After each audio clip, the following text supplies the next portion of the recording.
आसान सा इस्लामिक सवाल कर सकता हूँ? चलो, हिंदी आता नहीं है। बिल्कुल आसान आसान सा। बिस्मिल्लाहिर्रहमानिर्रहीम जो हम लोग पढ़ते हैं तो इसका मतलब क्या हुआ? इसका मतलब अल्लाह बड़ा है। आप बता सकते हैं कि बिस्मिल्लाहिर्रहमानिर्रहीम इसका मतलब क्या है? खाने से पहले या हर काम से पहले हम बिस्मिल्लाहिर्रहमानिर्रहीम तो पढ़ते हैं मुसलमान, लेकिन इसका कुछ मतलब तो होगा ना? तो क्या है? मैं बताऊं कि अल्लाह के नाम से शुरू करता हूँ जो बड़ा मेहरबान और निहायत रहम वाला है। हर काम से पहले अगर हम बिस्मिल्लाह पढ़ लेंगे तो इसके मतलब की वजह से अल्लाह ताला हमारे काम में बरकत देंगे इंशाल्लाह। अब मालूम हो गया ना? हाँ। क्या बताएं? क्या? बताएं क्या हो इसका मतलब क्या अभी जो मैं बताया हूँ? हाँ।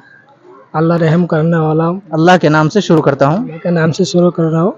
अल्लाह रहम करने वाला, जो बड़ा मेहरबान जो महा मेहरबान और निहायत रहम वाला है। है तो रहम वाला।